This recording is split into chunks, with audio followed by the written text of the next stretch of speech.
ಸ್ನೇಹಿತರೆ ನಮಸ್ಕಾರ, ನಾನು ಪುಷ್ಪ. ಸ್ನೇಹಿತರೆ, ಇವತ್ತಿನ ವಿಡಿಯೋದಲ್ಲಿ ನಾನು ದಿನನಿತ್ಯದಲ್ಲಿ ನಾವು ಬಳಸುವಂತಹ ವಸ್ತುಗಳನ್ನು ವೇಸ್ಟ್ ಅಂತ ಹೇಳಿ ಬಿಸಾಕ್ತೀವಿ ಅಥವಾ ಮಾಡುವಂತಹ ಕೆಲಸದಲ್ಲಿ ಸುಲಭವಾಗಿ ಹೇಗೆ ಮಾಡ್ಕೊಳ್ಬಹುದು, ವೇಸ್ಟ್ ಅಂತ ಹೇಳಿ ಬಿಸಾಕುವ ವಸ್ತುಗಳನ್ನ ಹೇಗೆ ನಾವು ಅದನ್ನು ಮರುಬಳಕೆ ಮಾಡ್ಕೊಳ್ಬಹುದು ಅಂಥೇಳಿ ಇವತ್ತಿನ ವಿಡಿಯೋದಲ್ಲಿ ನಾನು ಹೇಳ್ಕೊಡ್ತಾ ಇದ್ದೀನಿ. ಬನ್ನಿ ಸ್ನೇಹಿತರೆ, ನೀವು ಇಲ್ಲಿ ನೋಡ್ತಾ ಇರ್ಬೋದು, ನಾನು ಒಂದು ಸ್ವಲ್ಪ ಬೆಳ್ಳುಳ್ಳಿಯನ್ನು ತೆಗೆದುಕೊಂಡಿದ್ದೀನಿ. ಇನ್ ಕೇಸ್ ಏನಾದರೂ ಮನೇಲಿ ಫಂಕ್ಷನ್ ಇರ್ಬೋದು ಅಥವಾ ಹೋಟೆಲ್ಸ್ ಇರ್ಬೋದು ಅಥವಾ ಏನಾದರೂ ಒಂದು ಮನೇಲಿ ಏನಾದರೂ ಕಾರ್ಯ ಮಾಡ್ತಾಯಿದ್ದೀವಿ ಅನ್ನುವಾಗ KG ಗಟ್ಟಲೆ ಬೆಳ್ಳುಳ್ಳಿಯನ್ನು ಸುಲಿಬೇಕು. ಈ KG ಗಟ್ಟಲೆ ಬೆಳ್ಳುಳ್ಳಿಯನ್ನು ನಾವು ಕೈಯಲ್ಲಿ ಸುಲಿಯುವಾಗ ನಮಗೆ ಈ ನೇಲ್ಸ್ಗಳೆಲ್ಲ ನೋವಾಗಬಹುದು, ಉದ್ದುದ್ದ ಉಗುರುಗಳು ಬಿಟ್ಟಾಗ. ಅದಕ್ಕೆ ನೀವು ಈ ರೀತಿ ಮನೆಯಲ್ಲಿ ಸಿರಫ್ ಅಂತೂ ಇದ್ದೇ ಇರುತ್ತೆ ಅಲ್ವಾ, ಆ ರೀತಿ ಮುಚ್ಚಳವನ್ನು ತೆಗೆದುಕೊಂಡು ನೋಡಿ ನಾನು ತೋರಿಸ್ತಾ ಇದ್ದೀನಿ. ಈ ರೀತಿ ಆ ಮೇಲ್ಭಾಗ ಇದೆಯಲ್ಲ ನೋಡಿ, ಆ ಮೇಲ್ಭಾಗದಿಂದ ಮುಚ್ಚಳವನ್ನು ಹಿಡಿದು ಈ ರೀತಿ ಎಳೆದಾಗ ಈಸಿಯಾಗಿ ನಿಮಗೆ ಸಿಪ್ಪೆ ಕಿತ್ಕೊಂಡ್ಬರುತ್ತೆ. ಸೊ ನೀವು ಇದನ್ನು ಕೈಯಲ್ಲಿ ಮಾಡಬೇಕು ಅನ್ನೋ ಅವಶ್ಯಕತೆಯೇ ಇರಲ್ಲ, ಕೈ ಉರಿಯೋದು ಇಲ್ಲ, ನೋವಾಗೋದು ಇಲ್ಲ. ಜೊತೆಗೆ ನೀವು ಇನ್ ಕೇಸ್ ಏನಾದರೂ ಕೈ ಬೆರಳಲ್ಲಿ ಉದ್ದುದ್ದ ಉಗುರನ್ನು ಬಿಟ್ಟು ಈ ಉಗುರುಗಳ ಮೇಲೆ ಪ್ರೆಷರನ್ನು ಹಾಕಿದಾಗ ಏನಾಗುತ್ತೆ ಅಂತ ಹೇಳಿದರೆ ಉಗುರು ಮುರಿಯೋ ಥರ ಆಗುತ್ತೆ, ಪ್ಲಸ್ ಅದು ನೋವಾಗುತ್ತೆ. ಅದನ್ನು ನೀವು ತಪ್ಪಿಸ್ಕೋಬೇಕು ಅಂತ ಹೇಳಿದರೆ ಈ ರೀತಿ ಮುಚ್ಚಳವನ್ನು ತೆಗೆದುಕೊಂಡು ನೋಡಿ, ನಾನು ಈಸಿಯಾಗಿ ತೋರಿಸ್ತಾ ಇದ್ದೀನಿ. ನೋಡಿ ಎಷ್ಟು ಈಸಿಯಾಗಿ ನೀವು ಈ ಸಿಪ್ಪೆಯನ್ನು ರಿಮೂವ್ ಮಾಡ್ಕೊಳ್ಬೋದು ಅಂತ ಹೇಳಿ. ಎಷ್ಟು KG ಬೆಳ್ಳುಳ್ಳಿಯನ್ನು ನೀವು ಬೇಕಿದ್ರೆ ನಿಮಿಷದಲ್ಲಿ ನೀವು ಅದನ್ನು ಸುಲ್ಕೋಬೋದು. ಈ ಟಿಪ್ಸ್ ನಿಮಗೆ ಖಂಡಿತವಾಗಿಯೂ ಯೂಸ್ ಆಗುತ್ತೆ ಫ್ರೆಂಡ್ಸ್. ಇದನ್ನು ನೀವು ಟ್ರೈ ಮಾಡಿ. ಇಷ್ಟ ಆದರೆ ಒಂದು ಲೈಕ್ ಮಾಡಿ. ಸ್ನೇಹಿತರೆ, ನೀವು ಈ ರೀತಿ ಸುಲಿದಂತಹ ಸಿಪ್ಪೆಯನ್ನು ನೀವು ಬಿಸಾಕೋದು ಬೇಡ. ಯಾಕೆ ಅಂತ ಹೇಳಿದರೆ ಈ ಸಿಪ್ಪೆಯನ್ನು ನಿಮಗೆ ಯೂಸ್ ಆಗುತ್ತೆ. ನೀವು ನಿಮ್ಮನೆ ಸುತ್ತ ಕಾಂಪೌಂಡಿಂದ ಆಚೆ ಏನಾದರೂ ಹಾವುಗಳು ಓಡಾಡ್ತಾ ಇರ್ಬೋದು ಅಂತ ಹೇಳಿದರೆ ಈ ಸಿಪ್ಪೆಯನ್ನು ನೀವು ಕಾಂಪೌಂಡ್ ಆಚೆನೇ ಬಿಸಾಕೊಳ್ಳೋದ್ರಿಂದ ಈ ಒಂದು ಸ್ಮೆಲ್ಗೆ ಹಾವುಗಳು ಬರೋಲ್ಲ. ಅದ್ರ ಜೊತೆಗೆ ಮನೆಯಲ್ಲಿ ನಾವು ಮಕ್ಕಳಿಗಿರಬಹುದು ಅಥವಾ ಬಸ್ರಿ ಬಾಣ್ತಿಯರಿಗೆಲ್ಲ ನಾವು ಈ ಒಂದು ಗಾಳಿ ಬೀಜ ಅಥವಾ ಸಾಂಬ್ರಾಣಿ ಹೊಗೆಯನ್ನು ಹಾಕ್ತೀವಲ್ವ, ಅದಕ್ಕೆ ಇದನ್ನು ಹಾಕಿ ನೀವು ಹೊಗೆಯನ್ನು ಹಾಕೋದ್ರಿಂದ ನೆಗೆಟಿವ್ ಎನರ್ಜಿ ಅನ್ನೋದು ಹೀರ್ಕೊಳ್ಳೋಕ್ಕೆ ಈಸಿ ಆಗುತ್ತೆ. ಹಾಗಾಗಿ ಈ ಒಂದು ಬೆಳ್ಳುಳ್ಳಿ ಸಿಪ್ಪೆಯನ್ನು ನೀವೇನು ಸಾಂಬ್ರಾಣಿ ಹೊಗೆಯನ್ನು ಹಾಕ್ತೀರ ಅದರೊಳಗೆ ನೀವು ಇದನ್ನ ಯೂಸ್ ಮಾಡ್ಕೊಳ್ಬೋದು. ಇದನ್ನು ನಾನು ಬಾಣಂತಿಯಲ್ಲಿರುವಾಗ ನಮ್ಮಮ್ಮ ನನಗೆ ಮತ್ತು ನನ್ನ ಮಗನಿಗೆ ಮಾಡ್ತಾಯಿದ್ರು. ಸೊ ಇದರಿಂದ ತುಂಬಾ ಯೂಸ್ಫುಲ್ ಆಗುತ್ತೆ. ಇದನ್ನು ನೀವು ಮನೇಲಿ ಟ್ರೈ ಮಾಡಿ. ಸ್ನೇಹಿತರೆ, ನಮಗೇನಾದರೂ ಫಸ್ಟು ಹುಷಾರಿಲ್ಲ ಅಂತ ಹೇಳಿದರೆ ನಮಗೆ ನೆನಪಾಗೋದು ಮನೆ ಮದ್ದಲ್ಲಿ ನಾವು ಮನೆಯಲ್ಲಿ ಏನಾದರೂ ಮಾಡ್ಕೊಳ್ಬೋದು ಅಂತ ಹೇಳಿದರೆ ಈ ಒಂದು ಬೆಳ್ಳುಳ್ಳಿಯನ್ನು ತೆಗೆದುಕೊಂಡು ನೀವು ಅದನ್ನು ಮೈಯಿಗೆ ನೀವು ಸವರ್ಕೊಳ್ಳೋದ್ರಿಂದಲೂ ಸಹ ಮೈಯಲ್ಲಿರುವಂತಹ ನೆಗೆಟಿವ್ ಎನರ್ಜಿ ಅನ್ನೋದು ರಿಮೂವ್ ಆಗುತ್ತೆ. ಅದ್ರ ಜೊತೆಗೆ ಬೆಳಗ್ಗೆ ಖಾಲಿ ಹೊಟ್ಟೆಯಲ್ಲಿ ನೀವು ಒಂದೆರಡು ಬೆಳ್ಳುಳ್ಳಿ ಹಿಕ್ಕಲನ್ನು ತಗೊಂಡು ನೀವು ತಿನ್ನೋದ್ರಿಂದ ಹೊಟ್ಟೆಯಲ್ಲಿರುವಂತಹ ಬೊಜ್ಜು ಸಹ ಕಡಿಮೆ ಆಗುತ್ತೆ. ಮನೇಲಿ ನೀವು ಇದನ್ನು ಟ್ರೈ ಮಾಡಿ. ನೆಕ್ಸ್ಟ್ ಇಲ್ಲಿ ನಾನು ಒಂದು ಅಮೃತಾಂಜನ ಬಾಕ್ಸನ್ನು ತೆಗೆದುಕೊಂಡಿದ್ದೀನಿ. ನೋಡ್ತಾ ಇರ್ಬೋದು ನೀವು. ಈ ಮೆಂಥೋ ಪ್ಲಸ್ ಡಬ್ಬಿ ಏನಿರುತ್ತೆ, ನೀವು ಯೂಸ್ ಮಾಡಿಕೊಂಡು ಖಾಲಿ ಆದಮೇಲೆ ಬಿಸಾಕೋ ಬದಲು ನೀವು ನಿಮ್ಮ ಮನೇಲಿರುವಂತಹ ಕುಂಕುಮಗಳಿರಬಹುದು, ಭಸ್ಮಗಳಿರಬಹುದು, ಏನಾದರೂ ಸಹ ಪೇಪರೆಲ್ಲ ಇಟ್ಟು ನೀವು ಅಲ್ಲಿ ಇಲ್ಲಿ ಬಿಸಾಕೊಂಡು ಮನೆಯೆಲ್ಲ ಸ್ಪ್ರೆಡ್ಡಾಗಿ ಹಾಳಾಗೋ ಬದಲು ಈ ರೀತಿ ಒಂದು ಖಾಲಿಯಾಗಿರುವಂತಹ ಮೆಂಥೋ ಪ್ಲಸ್ ಅಥವಾ ಅಮೃತಾಂಜನ ಯಾವುದಾದ್ರೂ ಆಗಿರ್ಬೋದು ಆ ಡಬ್ಬಿಯಲ್ಲಿ ತುಂಬಿಟ್ಕೊಂಡಾಗ ಅದು ಕೆಳಗಡೆ ಬಿದ್ದರೂ ಸಹ ಓಪನ್ ಆಗಲ್ಲ. ಜೊತೆಗೆ ನೀವು ಇದನ್ನು ಹೊರಗಡೆ ಎಲ್ಲಾದರೂ ಹೋಗಬೇಕಂದಾಗ ಈಸಿಯಾಗಿ ಕೂಡ ನೀವು ಇದನ್ನು ಕ್ಯಾರಿ ಮಾಡ್ಬೋದು.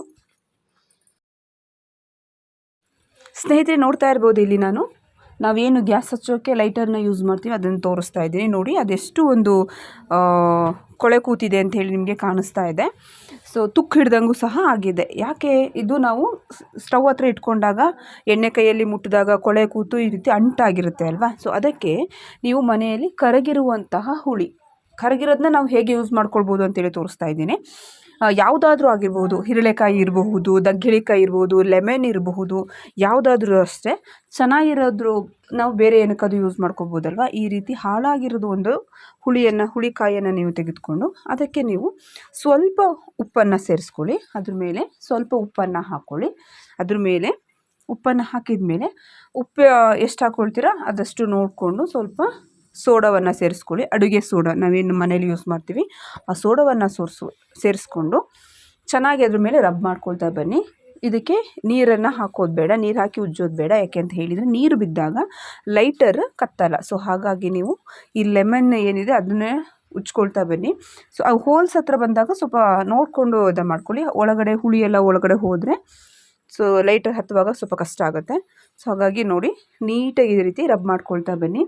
ನಾವು ಕರಗಿರುವಂತಹ ಹುಳಿಕಾಯನ್ನು ತೆಗೆದುಕೊಂಡಿರೋದಿದು. ನೀವು ಲೆಮನ್ ಆದರೂ ಇರಬಹುದು, ಹಿರಳೆಕಾಯಿ ಇರಬಹುದು, ದಗ್ಗಿಳಿ ಅಂಥೇಳಿನೂ ಬರುತ್ತೆ, ತುಂಬ ದೊಡ್ಡ ದೊಡ್ಡದಾಗಿರುತ್ತೆ. ಸೊ ಕರ್ಗೋಯ್ತು ಅಂಥೇಳಿ, ವೇಸ್ಟ್ ಆಯಿತು ಅಂಥೇಳಿ ಎಸೆಯೋ ಬದಲು ಈ ರೀತಿಯಾಗಿ ನೀವು ಇದನ್ನು ಯೂಸ್ ಮಾಡ್ಕೊಳ್ಬಹುದು. ನೋಡಿ ತೋರಿಸ್ತಾ ಇದ್ದೀನಿ.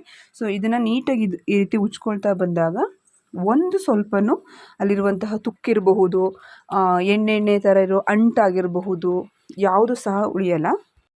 ನಾವು ಈ ರೀತಿಯಾಗಿ ಉಜ್ಕೊಳ್ತಾ ಬಂದಾಗ ನೀವೇ ನೋಡ್ತಾ ಇರ್ಬೋದು ನೋಡಿ ಎಷ್ಟು ನೀಟಾಗಿ ಕ್ಲೀನ್ ಆಗಿದೆ ಅಂತ ಹೇಳಿ.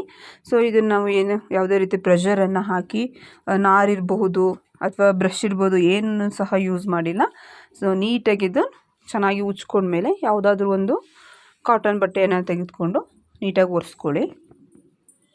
ಒರೆಸ್ಕೊಂಡ್ಮೇಲೆ ಎಷ್ಟು ನೀಟಾಗಿ ಕಾಣಿಸುತ್ತೆ ನೀವೇ ನೋಡಿ.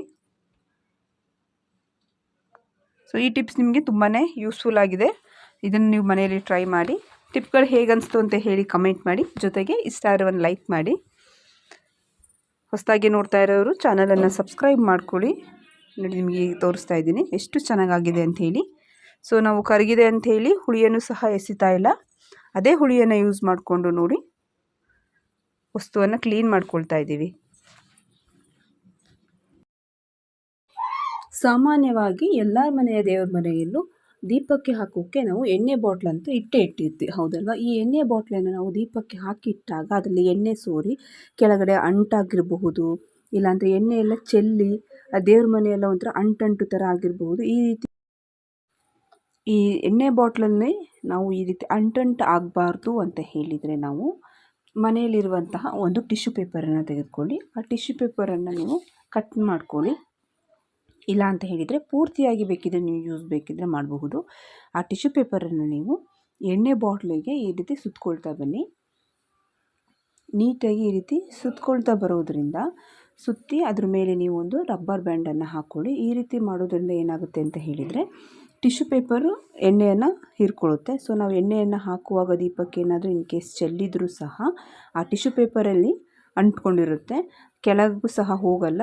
ಸೊ ಎಣ್ಣೆ ಇಟ್ಟಂತಹ ಜಾಗದಲ್ಲೂ, ಬಾಟ್ಲ್ ಇಟ್ಟಂತಹ ಜಾಗದಲ್ಲಿ ಎಣ್ಣೆ ಮಾರ್ಕು ಕೂಡ ಇರಲ್ಲ, ಅಂಟು ಕೂಡ ಆಗಿರೋದಿಲ್ಲ. ನೀವು ಈ ರೀತಿ ರಬ್ಬರ್ ಬ್ಯಾಂಡನ್ನು ಹಾಕಿ ನೀವು ಟಿಶ್ಯೂ ಪೇಪರಿಗೆ ರಬ್ಬರ್ ಬ್ಯಾಂಡನ್ನು ಹಾಕಿಡೋದ್ರಿಂದ ಈ ಒಂದು ಅಂಟನ್ನು ನೀವು ತಪ್ಪಿಸ್ಕೊಳ್ಬಹುದು. ಈ ರೀತಿ ನೀವು ಮಾಡಿಕೊಂಡು ವಾರಕ್ಕೊಂದ್ಸಲ ನೀವು ಚೇಂಜ್ ಮಾಡ್ಕೊಳ್ತಾ ಬನ್ನಿ. ಇದರಿಂದ ದೇವ್ರ ಮನೆಯು ಕೂಡ ನೀಟಾಗಿರುತ್ತೆ. ನಾವು ಕುಕ್ಕರಿಂದ ಅಡುಗೆ ಮಾಡುವಾಗ ವಿಷಲ್ ಬರುವಂತಹ ಸಂದರ್ಭದಲ್ಲಿ ನಾವು ಒಳಗಡೆ ಏನಾದರೂ ಬೇಳೆ ಅಥವಾ ಅನ್ನವನ್ನು ಹಾಕಿ ಕೂಗಿಸುವಾಗ ಏನಾಗುತ್ತೆ, ಉಕ್ಕಿ ಆ ಕುಕ್ಕರ್ ಮೇಲೆಲ್ಲ ಗಲೀಜಾಗುತ್ತೆ, ಕೆಳಗಡೆ ಸಹ ಗ್ಯಾಸ್ ಸ್ಟವ್ ಎಲ್ಲ ಏನಾಗುತ್ತೆ ಗಲೀಜಾಗಿಬಿಡುತ್ತೆ. ಅದ್ರ ಬದಲು ನೀವು ಈ ರೀತಿ ಪೇಪರನ್ನು ಅದ್ರ ಮೇಲೆ ಹಾಕಿ ವಿಷಲನ್ನು ಹಾಕಿ ನೀವು ವಿಷಲನ್ನು ಬರ್ಸೋದ್ರಿಂದ ಇನ್ ಕೇಸ್ ಏನಾದರೂ ಬೇಳೆ ರಸ ಇರಬಹುದು, ಅನ್ನದ ಗಂಜಿ ಇರ್ಬೋದು, ಏನಾದರೂ ಹಾರಿದರೂ ಸಹ ಈ ಪೇಪರ್ ಅದನ್ನು ಎಳೆದಿಟ್ಕೊಳ್ಳುತ್ತೆ. ಸೊ ಪೇಪರ್ ಅದು ಹೀರ್ಕೊಳ್ಳೋದ್ರಿಂದ ನೀಟಾಗೆಲ್ಲ ನಿಮ್ಮ ಅಡುಗೆ ಎಲ್ಲ ಆದಮೇಲೆ ಆ ಪೇಪರನ್ನು ನೀವು ಎಸಿಬೋದು. ಇಲ್ಲಿ ನಾನು 2ರಿಂದ 3 ಪೇಪರನ್ನು ಹಾಕಿದ್ದೀನಿ. ಈ ರೀತಿ ಹಾಕಿ ನೀವು ವಿಜಿಲ್ ಬರ್ಸೋದ್ರಿಂದನೂ ಸಹ ನಿಮ್ಮ ಅಡುಗೆ ಮನೆ ನೀಟಾಗಿರುತ್ತೆ. ಸೊ ಈ ಟಿಪ್ ಕೂಡ ನಿಮಗೆ ಯೂಸ್ ಆಗುತ್ತೆ. ಮನೆಯಲ್ಲಿ ಟ್ರೈ ಮಾಡಿ ಅಂತ ಹೇಳ್ತಾ ಇವತ್ತಿನ ವಿಡಿಯೋನ ಮುಗಿಸ್ತಾ ಇದ್ದೀನಿ. ಮುಂದಿನ ವಿಡಿಯೋದಲ್ಲಿ ಸಿಗ್ತೀನಿ. ನಮಸ್ಕಾರ.